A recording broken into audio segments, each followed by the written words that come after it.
Every team, every topic, everywhere. This is Believe.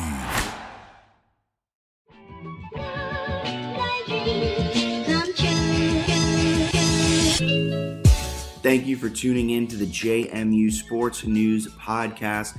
Before we jump into the podcast, we have a quick word from our sponsor, BetOnline. BetOnline would like to wish you a happy new betting year as we continue to march to the playoffs and beyond. BetOnline remains the number one spot for all the best sports wagering action for 2022. New year and a new updated desktop and mobile website to sign up today and receive your 50% welcome bonus on your first deposit. Just use our promo code BELIEVE to get started. That's promo code BELIEVE, B-L-E-A-V, to get started. From football, basketball, hockey, boxing, and UFC, right to your favorite Vegas casino games, don't wait to take advantage of all the amazing offers available for 2022. BetOnline is the fastest and easiest way to wager on all your favorite sports. BetOnline, where the game starts.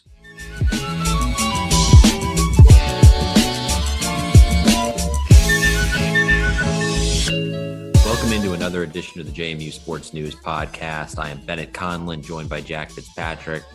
And Jack, we're here to talk about how JMU has what appears to be a grade school-sized men's basketball team.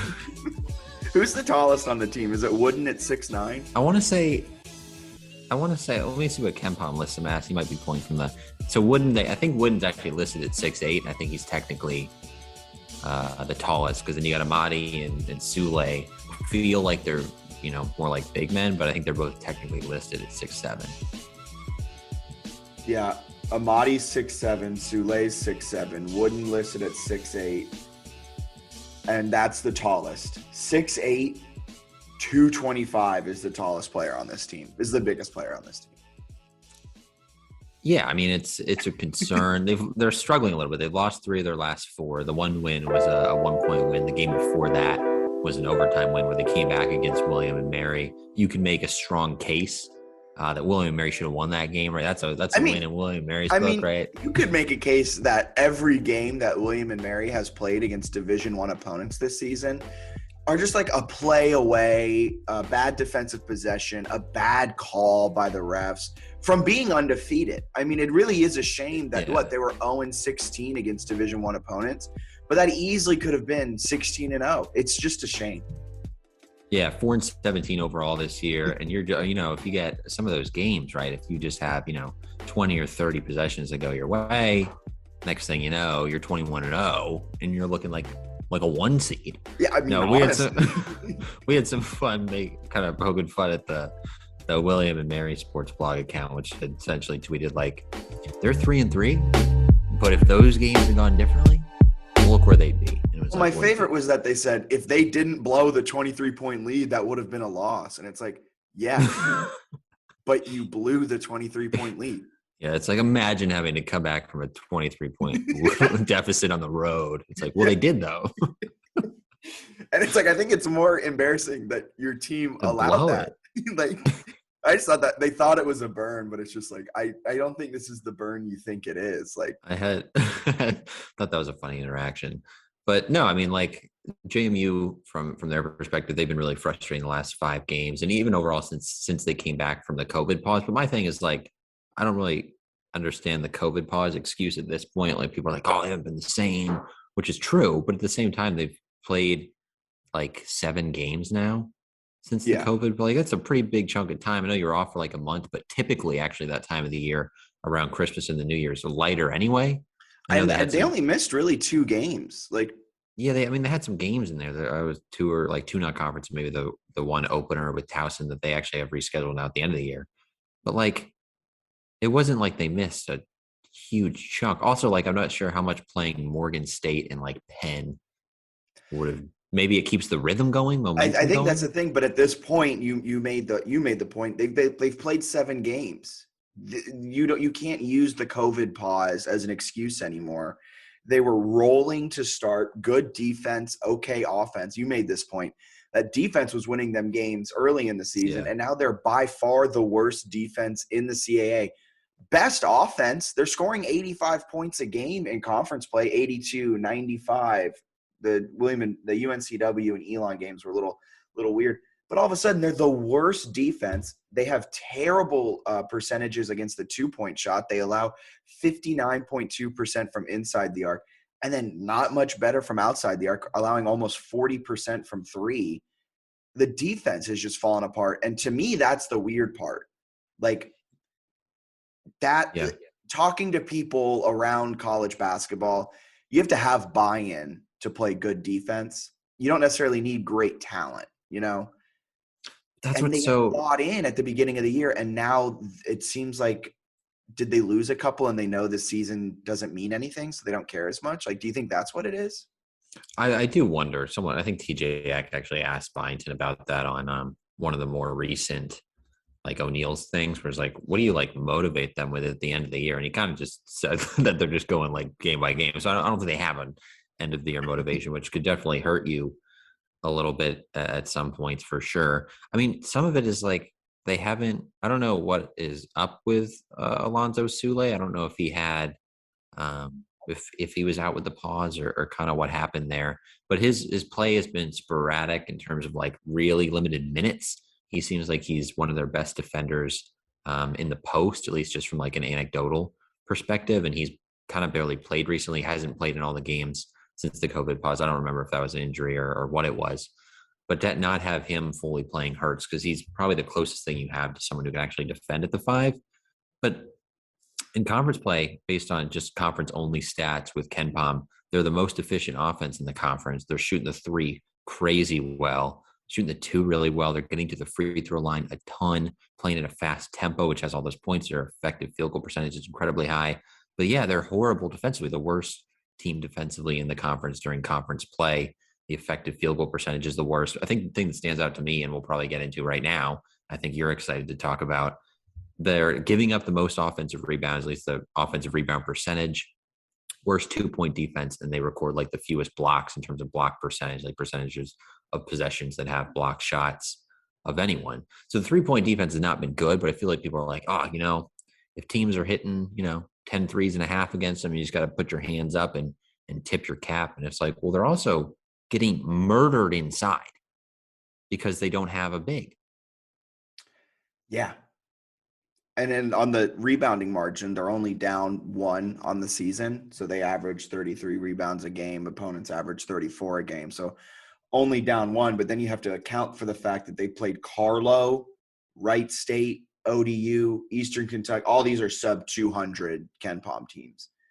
And you also, they have crazy huge, I'll confirm it, but crazy huge rebounding splits in the non-Division I games. That's like what I'm saying. Like that's what that I was going to get to Eastern Mennonite, and like the 2 D3 games, you're out rebounding them probably 20, maybe 30, which is just padding your stats so much.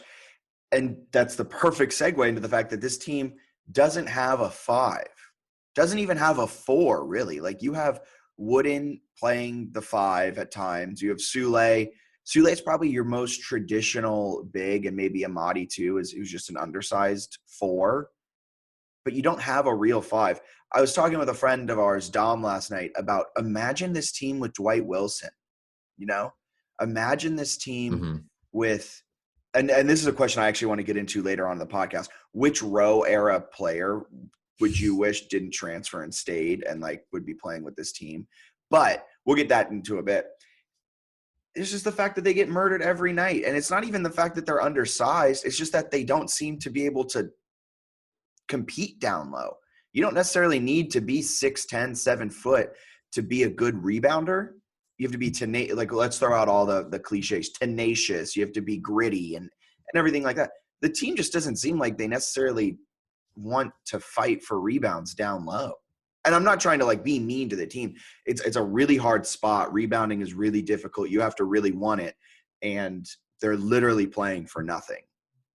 But yeah, I mean, that hurts. I think it's literally just size in some cases. Like you look at the let me pull up the name real quick. It was what Drexel. It was Amari Williams yesterday, 6'10", 250, and like there were times where he's just higher than them. So I think in certain spots they probably got to like because of their size, you got to crash a little harder. Yeah. But there's also spots where it's like the dude's just literally like 4 inches taller than most of the guys in there. Like you have a 6'10", 250 guy against like Terrence Edwards. What's he supposed to do? And I like how Edwards rebounds, but like he was killing them. And then you had, I think it's Iola, it might be pronounced differently, but the Hofstra big who's 6'10". There were also times in that game where it was like, good God, like this guy's clearly taller than everyone on the court. And the fact that they don't have one of those guys is just infuriating because they also don't have like a tank. Like, they don't have a big Like, body. Like the whole team is quick, and which goes perfectly to their tempo. I mean, one of the fastest teams in the nation, one of the fastest in the conference. So I mean, yeah, you need to have smaller guys to run that tempo. But yeah, they don't have a tank. Justin Amati's probably Sulei's probably the big guy, the tank of the team, and he doesn't even crack 250. He should. Like Amadi, Wooden, and Sule should be playing the 3 or the 4. Like those, I would say Sule and Amadi are probably like 4s. Wooden's more like a 3. Who knows? The way Sule shoots the 3, he might be a 3. You could maybe stick him at a 3, yeah, because he has knocked down 5 of 11 threes. So he's been reliable there, but it's hard too because if you play Amadi and Sule, they've combined to attempt 17 3-pointers in however many games they've played, 18. So, like, when they catch it, you really don't have to guard the 3. Like, I know Sule's made some, but you really don't have to guard it. Yeah. So then it gets complicated because you have 2 guys who aren't stretching the floor, but you need them as rebound. Like, it becomes – it's a roster, man. Floor on a team that is predicated on stretching the floor. It's a flawed design a little bit. They're starting to play offensively the way they should, but they haven't been great here defensively. And some of that is the CAA actually has some decent mid-major offenses, to be honest with you. So it stresses them a little bit because some of these teams can score and they do have good players, but it's also, it's frustrating because there's nothing to play for. So if you're a JMU fan, I think a lot of people were hoping for like 20 wins, and they're 12-6 with 11 games left because they just rescheduled one. You got to win 8 of those, and they haven't really looked like they're going to be better than 500 in conference play, at least through the opening stretch. Yeah, and the big key is just. I think this team is a completely different team if they have a big, if they have a 5. I'm not even asking for like a 7-footer or like a 275er, 270 pounder. I don't know how to say that, but like, I'm not even asking for that. I'm asking for just like a 6'10", 250 kid. Bring in Kenny Lofton from La Tech. It's just hard when you don't like Dylan Painter, right? The Delaware big man. He's going to destroy us on Saturday. He's a beast, 6'10", 235. He's a Villanova transfer. Like, that's the kind of thing you have to get. It's kind of what we thought they may have had in Joel Mensah, who obviously transferred out and didn't get a lot of playing time. But that's the kind of thing, like, in the offseason, we were joke with you on the side where it's like every time they had a transfer, Jack's upset because they're not 6'9" or above. Well, that's kind of why. It's like they clearly had one weakness on the roster, and it was no big. And this offseason, they have to address that. It was the reason I was mad last year, too, is because you're adding all of these guards. And last year, Morse showed that he was good. Hodge's defensive abilities are lacking at times, but his offense showed that he was good. Wooden showed that he was good. And then they go out and what do they add? They add Takal Molson. They add Tyree Iheanacho. They add Sule, a bunch of guys that they already had. So they just copied and pasted positions 1 through 4. And then they just completely forgot to even look at 5s. I don't even think there was one that was rumored to be coming to JMU. No, there was never like reports that this random 5 from a MAC school or like from the Ohio Valley Conference is coming. Yeah. Nope, it was never that. It was Takal Molson is what JMU is putting all of their sights towards, and it's like, why do we want another 3 who has the same exact skill set as Julian Wooden? I will say Molson's been really good. Okay, yeah, he's been great. I mean, fantastic. He's been a really good addition, and so has Falden, and like Terrence Edwards recently has played really well, and that almost makes it more frustrating. Is like they're stacked at guard. Like 1 through 3, I really like them. There's some defensive liability other than steals at times, but like 1 through 3, they're pretty fun. And then you're like, oh wait, they only have 1 through 3. They just have 12 of them. They just have an extra 4 3s so that they can just run those extras as 5s and 4s. The amount of numbers we just threw out that didn't have anything to do with scoring, but like, man. It's just, I think it's kind of challenging if your entire defensive identity is like, we're just going to create a ton of steals, because they are creating a ton of steals, but they're so bad at defending the two. They're not even defending the three well, but their inability to block shots, their inability to like crash the glass the way they need to. They give up way too many offensive rebounds. Like, you can't have that and then just be like, if we don't get a steal, they're putting up a shot or they're getting their own offensive rebound like 40% of the time in conference play. Of course, you're going to be in huge trouble. It is hilarious because they're top 30 in turnover percentage. Yeah, nationally. Forcing turnovers. They are one of the best teams to do it, but every other defensive statistical category, they are near dead last. Yeah, it's also like you can't, like, there were times where they're giving up open threes. Like, UVA had open threes, but UVA just sucks offensively. So they did that on purpose. Like, that was the game plan. It worked out. But when you play, like, which is crazy to say, but when you play like a Drexel or like any of these, a Hofstra, like, they're better shooters than UVA, I would say. I think Drexel, I'll confirm that. But yeah, Drexel's like almost top 50 nationally 3-point shooting team. Whereas, Virginia is a really bad 3-point shooting team. They've gotten a little better recently, but they certainly sucked against JMU early on. So I don't know. It's just frustrating because they're good 1 through 3, but I think it's pretty clear they need to address that issue at the 5. Yeah. So to the question I brought up earlier, which row era player? I'm talking like Darius Banks, Dwight Wilson, not Matt Lewis because he graduated and of course he stayed last year. Maybe Deshaun Parker. Trying to think of other players from the row era. I think those were the big guys. Banks and Parker have both been solid on this team. I don't think they do a whole lot. You know what I mean? Like, I think they're kind of in that same mold where they're doing really similar things. So I guess the guy you kind of look at is Dwight Wilson, although I don't believe he came back this year. So he would have been nice. Did he graduate out? I believe so. But he's somewhere, or at least he's not playing. I don't know if something else happened. He might have gotten injured. Well, now I have to figure this out. This is great podcasting. Silence. Wow. Still says Ohio University on his Twitter. I think he must be out for the year or something then. Interesting. He was one of the better. Maybe the Ken Palm stats are wrong. Or maybe I'm making something up. I don't know. That's a good question. But I guess he's still in college. If he's the one you would want, right? Because he was actually getting really good under Rowe, and had a good year last year. I don't know why he hasn't played this year, but I'm very concerned. Yeah, it says he returned. He's not played a game though. Must have been an injury or something. He's on their roster. Wow, this is terrible podcasting. Yeah. All right, but no. He tore his ACL. Okay, perfect. Not perfect for him. Before the season, and they're still like really good. So yeah, he's probably the one, right? I mean, last year he was averaging 14 points and 7.5 rebounds for an Ohio team that beat Virginia in the opening round of the NCAA tournament. And granted, everything we were saying, he is 6'8", but he's 250, so he's a tank down low, and he had his own orbital field. Yeah, and he was like close to averaging a double-double at JMU his final year. Like, he would have been a huge keep. Yeah. And he's the kind of guy they need. That's kind of what we're asking for. We're not asking for like a 7-foot.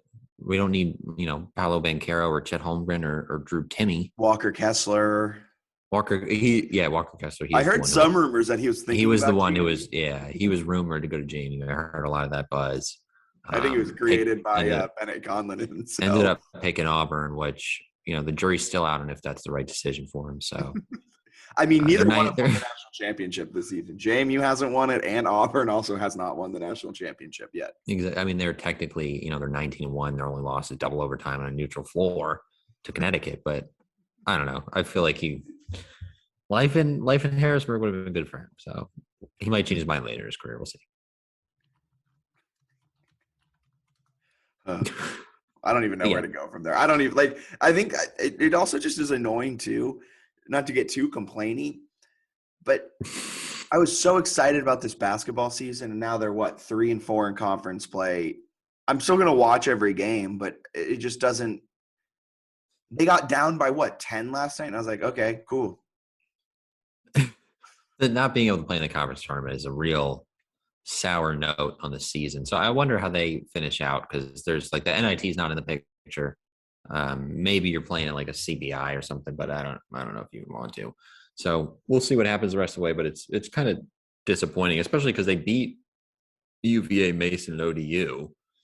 If they had a really good start to the season, and then they had that COVID pause, which did disjoint them a little bit, but defense has to get going. I don't know. It's interesting too with the fan response where it's like, if they don't buy in, it's like they were winning games at the beginning of the year, like solely on the defense. Like the offense was horrible. Yeah. Now the offense is clicking, but they can't seem to kind of match it up. So we'll see if they can at some point. Good news is, I would say the Elon game, they got run out of the gym, but the other ones, like they do have those other 3 conference losses. UNCW needed a buzzer beater on the last play of the game. Yeah. To beat them. Drexel, that game was absolutely like up in the air until really late. Even the Hofstra game was super competitive and JMU had bad possessions late. So like they're not playing good conference defense, but the offense keep it a minute. So if they can just like improve a little bit, they certainly have a chance to rattle off some wins and be solid. It's just like it doesn't really fucking matter if they win. I think the craziest part is just like the script being flipped 100%. In non-conference play, they only broke 70 points against Division I teams 3 times. And now they've broken 80 points in every single game except for 2 in conference play. Yeah. That's all. It's just weird. And then I thought you were going to say something. You had a really intense sigh in. I had a really intense sigh. Okay, thanks. Thanks for that. All right. And then the sad part is women's basketball isn't doing anything to make us feel better about it. Pretty bummed right now with the entirety of my existence, but also how the teams are kind of playing. I mean, like the women's team's fighting really hard. Claire Neff's out for the season now with an injury. You add that with Peyton McDaniel's out for the season. Just a bummer. So I don't know.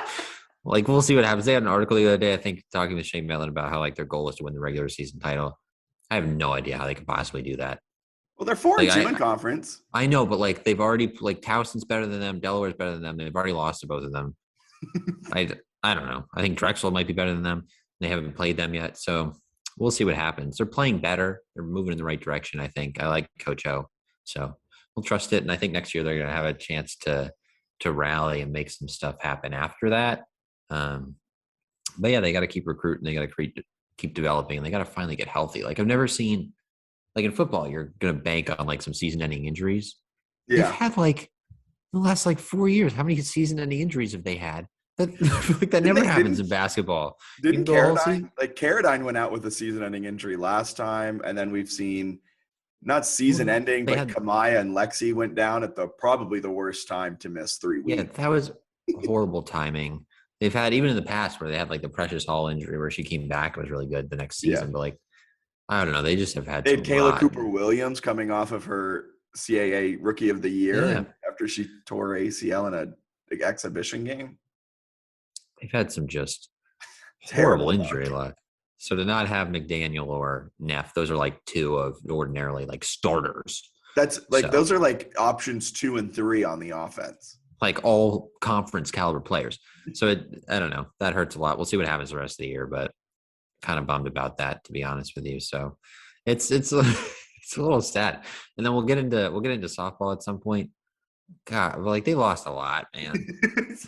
Like people were like, "Oh, how are they only ranked 25th?" I'm like, "They're ranked 25th." That's crazy, man. Like I know that they have Alyssa Humphrey back, but oh my god, they got a lot of seniors. They do. Is it Josie Polk or is it someone else? I think it must be someone else. She's really good though. But they've got some freshmen who are expected to contribute. That's what it is. Kylie Gleason is the South Carolina transfer who's got a chance to step in and get in the lineup right away. But I don't know. It's going to be tough for them. Baseball's got Chase DeLauder, Jack. You could give the baseball team like Otani and Trout, and they're still probably like below 500 in CAA play. Well, yeah, because Mike Trout's injured every year. So we'll see if they can do it. They're always tweeting out. They're like, we got these guys who have these 2 guys in the pitching staff who have like some of the longest consecutive scoreless inning streaks in JMU history. It was like team ERA was like 8 last year, but okay. So we'll see what happens with the pitching staff. And then like they've got guys who hit the crap out of the ball. and they still never win. So is baseball, Fox Simone still on the team? I don't think so, right? He has to be gone. I hope that Fox Simone is still on the team as I'm checking. I'm not seeing him on the roster. I think last year, but Nick Zona's still there. He's only a redshirt junior. He's like the new Fox. Nick Zona's been there for a while. I mean, not for that long. Feels like Fox. Liam McDonald feel like he's been there forever. They got some guy. Yeah, I think he might be one of the guys. They got. I don't know. We'll see, man.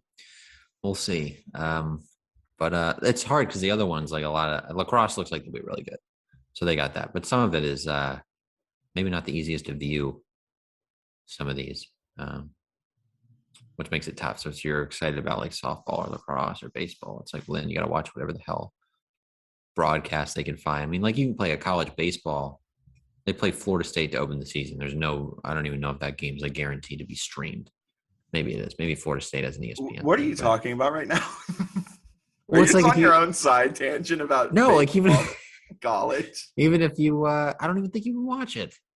It's like even if you're like, oh wow, I'm really excited about Chase DeLauder. It's like cool, enjoy like watching live stats for 4 hours because you're sure as hell not finding a stream, and you're probably not going to Tallahassee to watch Chase DeLauder play. I love how negative you've like this podcast is just slowly. If you got money to send us to go in the middle of February to Tallahassee to watch him play, hit us up. But most people probably aren't spending a few $100s to watch him get spanked because they can't pitch. And he'll hit $4. anything else to add as you spiral into darkness? It was ridiculous. No, I'm just so bummed. Like football season ended and it's supposed to be like this exciting Sun Belt time. They won't even announce what the hell is happening with the Sun Belt because the Conference USA is blocking all that stuff. So then it's like, oh, cool. Well, might as well tune in and watch the basketball guys. Can't get a stop, Jack. Can't get a rebound because they're all 6'6". So no, I don't have anything else. They're playing hard. I'm excited about what the direction of the program. It just feels like the next few months are going to be a bummer. But if that's a very negative, extremely negative situation, it's probably going to be way better than that. I don't care. To me, it feels like the next few months are an absolute bummer. So I'll see you in the fall. Jesus. This is just spiraled and spiraled and spiraled. You don't even women's golf will get you excited. Women's tennis I'll see you in September when they fail to play a Sun Belt football schedule and they play Sam Houston State 4 times and UMass 3 times and Norfolk State twice. Doesn't that sound like a treat? What about Louisville? They're going to get smoked. Mikhail Cunningham's going to run for like 500 yards, throw for another 300. Vadley is the only quarterback in I think in D1 history to have 275 rushing yards and passing yards in a season. That'll change on November 3rd, 2022 when Mikhail Cunningham. I thought it was is that how you pronounce his name? I think so. Okay. He changes the spelling like annually. Okay, because I thought it was Malik. It was I can't remember what he's on. He could still be back on Malik. It was at one point it was Malik. At one point it was spelled Mikhail. Maybe he pronounces it Malik. So Cunningham, Malik or Mikhail, depending on his mood that semester, I think. All right. Well, anything else you got to add? Any other uplifting things you're looking forward to? I think the next podcast will probably be way more positive. It's I don't know. It's just disappointing a little bit with basketball to have them kind of both of the teams in the doldrums because in the men normally when they were a little bit down, it was like, oh, the women's team will be out. They're having bad injury luck this year, and I am excited for some of the stuff to start. So I fingers crossed that some of those early softball games, are televised. I don't think that Charlotte one will, but maybe he'll be there. So I might head on over to watch that and live stream it from my phone. Yeah, that'd be weird, but we'll see what happens in Florida State. If you want to get on that streaming so that we can watch Chase DeLauder, that'd be cool. Go 4 for 4 with 4 home runs and then lose by 14. Yeah. Yep. All right. For Bennett Conlin, this has been. My name's Jack Fitzpatrick. This has been the JMU Sports News Podcast presented by Bet Online. Thank you guys for tuning in. Have a great rest of your day. See ya.